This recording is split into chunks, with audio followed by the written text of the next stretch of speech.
Welcome back, everybody. Today it's going to be all about how to maintain your ride once it's ceramic coated. We're going to go over the tools to use, the products that I use, and what it should look like while you're doing it, and a few little tips and tricks along the way to make sure that you don't have any problems afterwards.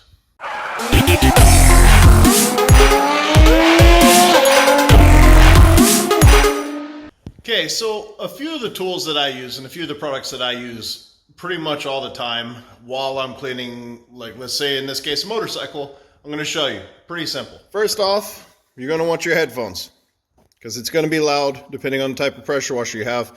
These are noise canceling. I can listen to my tunes while I'm working on the bike. Second off, you're going to want to get a really good pressure washer wand. I use a short wand called a pistol grip style. Second thing up, a simple grocery bag. This is going to be used for your air filter to block all the dirt and the water and everything from getting flushed into your air filters where you got to clean it again. Second up, you're going to want next, you're going to want a really good all-purpose cleaner. Now for this, I usually go with the Chemical Guys All Clean. Citrus-based cleaner. It is really good, really safe. I like it a lot. I use it on pretty much all my APC jobs. I find that it's really good. Just don't let it dry in the sun or don't let it sit too long because it will kind of seed itself into what you're doing, and then it's a pain in the butt to get out. Next up, Bath Plus. Now with Geon, put a plus on all of the things that are for ceramic coated vehicles. So with Geon, you have Bath or Bathe. Without the plus, that means it can be used on regular vehicles. In this case, it's for ceramic coated vehicles specifically. You can get any of the other brands as long as they're specific for ceramic coated vehicles. They'll help maintain your ceramic coating. Next up, iron. I don't use iron very often. I like to do it on the rims whenever I'm getting a lot of pitting or a lot of surface rust from rocks rattling around in the rims and all that. So if you don't have that situation right now, I wouldn't use it. But if you do and you want to decontaminate your bike, I do this twice a year. It's an awesome product. It removes all the salt, the iron, the bromine, all the nasties in the paint.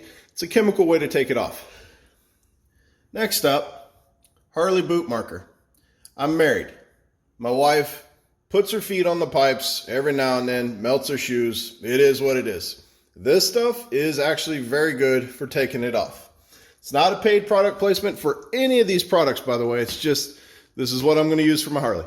Second up, instead of using a giant foam cannon, we're going to use a 2-liter foamer.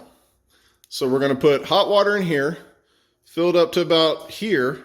Then we're going to put about an ounce or two of foam. In this case, we're going to use Geon foam. And then Geon foam, by the way, is safe to use on your ceramic coating. It won't eat it away. There's been a lot of misconceptions, a lot of rumors about that. It's not true. And then next up is going to be a degreaser. I have a degreaser that I buy in bulk because we do some commercial properties or commercial vehicles lots. So we need a lot of it. So therefore I buy a commercial grade degreaser. It's really good. Any degreaser will do. This is just for where your oil filter is and around your engine block if you should have any oil leaks or what have you coming out of your engine. Tools to use. This a super soft haired tool. This is a little bit stiffer, not much, but a little bit stiffer. And this tool is going to be for like on your plastics, on your interior fender stuff. It's really good. Here we go. We got another horsehair brush, super soft. This thing won't mar the paint, but we're going to use it not on the paint. We're going to use it on like the tires and the rims and the underbelly and stuff like that. And then here we go. Next, we're going to have our Geon microfiber wash mitt.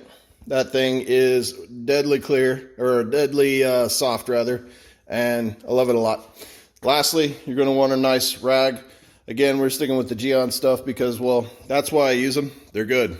And then lastly, I need some coffee because I love coffee. With our tools to use, we're going to go in and get our 3-bucket wash system. These two are for paint. This one is for, well, you guessed it, wheels. So we'll soap up our rims. We'll de-iron them if they need it. We'll put a foam on there. We'll scrub them up really nice with the brushes. we'll come in here and rinse out our brushes, go back, wash, go back, wash. We'll do that a bunch. But this is the way to keep the contamination from the brakes and the wheels off of the paint. Then we're going to come over here, and this is your rinse bucket and your wash bucket. Your wash bucket's going to be the one that has the soap. That's the one we're going to put 2 ounces of Geon Bathe Plus, or whatever ceramic coating shampoo that you use will go in there. This is just what you wash off your wash mitt before you go get more soap. Okay, so next up, let's say you just got your bike ceramic coated. What are you going to do? Take off all your accessories, all your bling that doesn't belong in there. That, like in my case, I have a poncho sitting on the front with the leather straps, and I have a couple other things that I don't want to get messed up. Now with the seat, in this case, the seat has been protected as well, so I'm not really too concerned about leaving the seat on or off while I'm washing it. As a matter of fact, to protect the electronics, I'm probably going to leave the seat on and then take it off after, and then do a hand detail underneath the seat, on the seat, and then, yeah, around the frame area. I'm different for a reason. Kept the engine on, never stayed too long. I'm alright, I don't mind being restless. Something in your eye made me stay up night. I can see you are different too. Love me like a stranger, like a melody flowing melody. So, quick little pro tip. When you're filling up your foamer, fill it up with hot water, as hot as you can get out of your tap. You don't have to boil the water, just super hot water out of your tap. And the reason is when you pour your foam into your foamer, it'll help dilute it because the heat will help break it apart. And then you can go in and shake it up a bit, pressurize it, spray it, and you'll find that it'll actually come out a little bit better, faster. Sometimes you got to wait a minute and shake them a little bit to help them dissolve and dilute. Super hot water, the way to go. Okay, foamer's all done. Pull the trigger and just foam it up.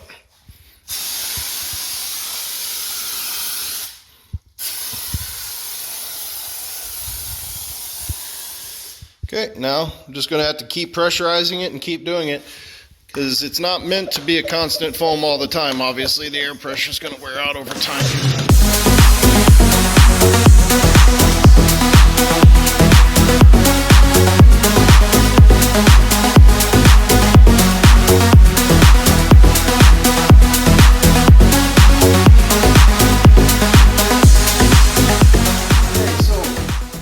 Done foaming it. We're going to let it sit for a few minutes, let all of these heavy suds take away whatever the first pre-wash didn't give, the first pre-spray. Once that's done, I'm going to hose it off. Then we're going to go foam it up one more time. We're going to get into our shampoo from our ceramic coating shampoo. We'll wash the bike and then we'll move on from there. Okay, so next up, wheel maintenance. We've already sprayed off the bike. We're not in the sunlight, we're in the garage. So I'm not worried about the water spotting. We're gonna go and lift the bike up in the air. In my case, I'm gonna lift it up with my center lift over here, foot lift. Once I'm doing that, the reason I'm doing that rather, is so that I can get in here and clean the white walls and the spokes really well. I can grab it, I can spin it, and my back isn't what it used to be, so it's kind of nice to have something that's a little bit higher up while I'm sitting down. I can spray it, scrub it, turn it by hand, and not have to reach down in the corners. I have the nice brushes to reach around the corners, but if you don't have to, why would you? Same with the front. It's lifted up in the air. We're going to be able to spin the rim around. We're going to be able to soap it up really well, clean it off really well, and go from there. Okay, next up, we have foamed the entire bike. We've got all the suds going. The suds are breaking down. Whatever possibly could be left on the paint. I know it's a bit much, but you know what? There's a reason that some of us don't have scratches on our bike in between washes, and some of you constantly do.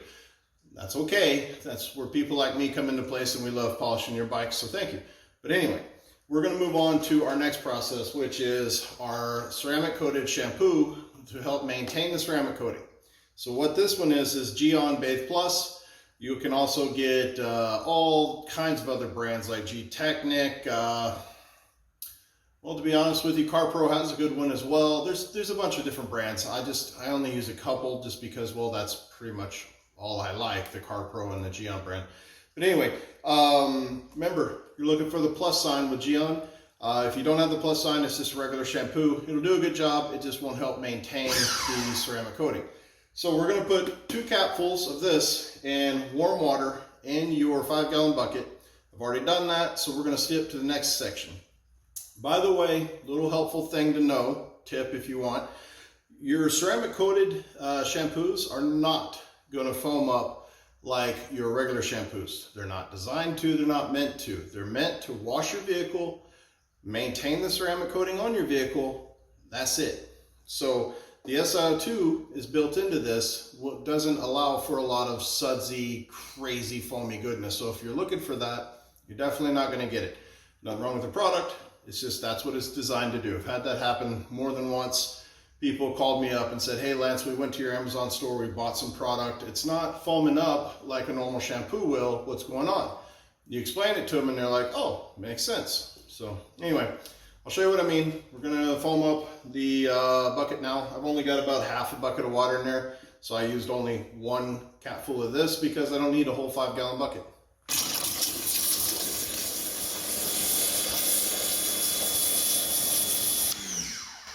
See, it suds up a little bit, but then you're going to notice it goes away real quickly. The reason is, again, it's not really meant to be a huge sudsy opportunity. So let's grab our wash mitt and let's get to washing. That's pretty much what it's going to look like when it comes out if you've got the mixture correctly. It's going to be a cloudy kind of a look. So lightly, gently, again, don't ever push, just lightly scrub it. If your bike is really dirty at this point, I would have already flipped it over and moved on to the next part. And then if it was still dirty from that, which I don't see how because we've hosed it off 3 or 4 times, we go into our wash bucket and we rinse it off and then get into our shampoo again with a clean wash mitt. Okay, so the next part of the video, headphones. Normally I'd have been wearing these the whole time, to be honest with you, and I'd have been jamming out, but making a video for you guys, so it's kind of weird to look around in headphones all the time. But we're going to skip over to blowing it off, which is one of my favorite parts, and getting all the water out of it. It takes a while just because you want to be thorough and get all the water out of the electronics, out of the engine well, so you don't have any hot water boil up and stain on the engine block. If some of you are wondering, did I clean the vents? Yes, I did clean the vents. Sorry, I forgot to film that part. I thought the camera was on, it wasn't. No reason to go and re-clean the vents just for you guys to see.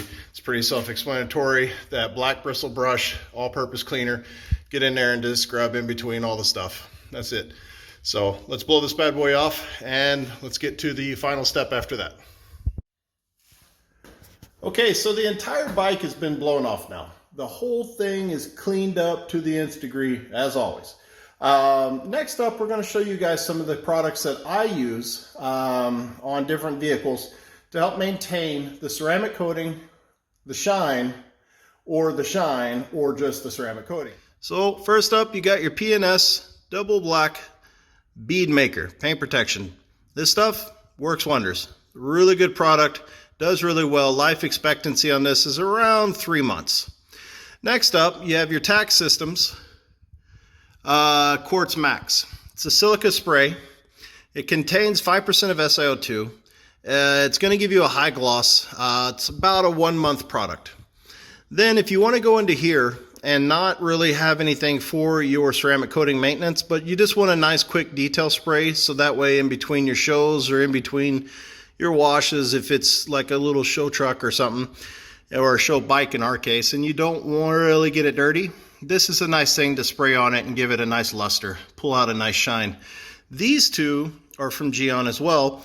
This is your ceramic coating maintenance spray as well as a high shine. This one is your ceramic coating and maintenance spray without any shine, specifically designed for matte vehicles. That way, if you have matte paint and you don't want to have anything come out looking satin as opposed to matte, you want to go with this guy.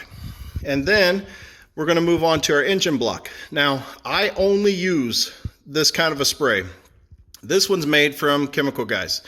This says that it's a trim coating spray. I also have another one called Backed Black. Their sprays are awesome because you could spray them inside the vents and the louvers of the engine block, and you don't really have to worry about it. You can just leave it. As long as you don't gunk it in there, it'll be fine. Last but not least, if you have a wife like mine that likes to put her feet on things, we're going to move into the boot mark remover.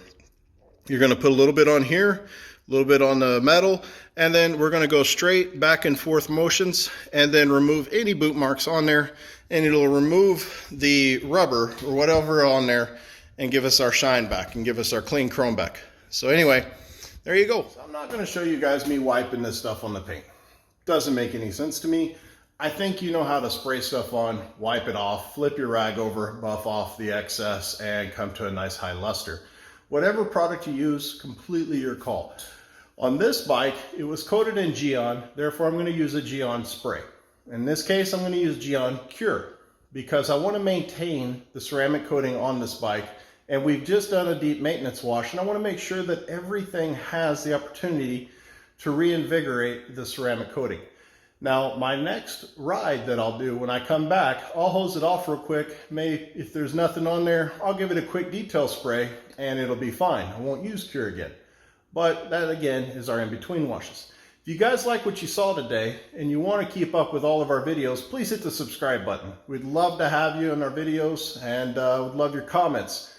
And that being said, if you have any comments or any questions or anything you want to see in future videos, leave us a comment below in the drop box. I'd be happy to answer them as soon as I can, and we'll see you next time. Hope you guys are having a great day.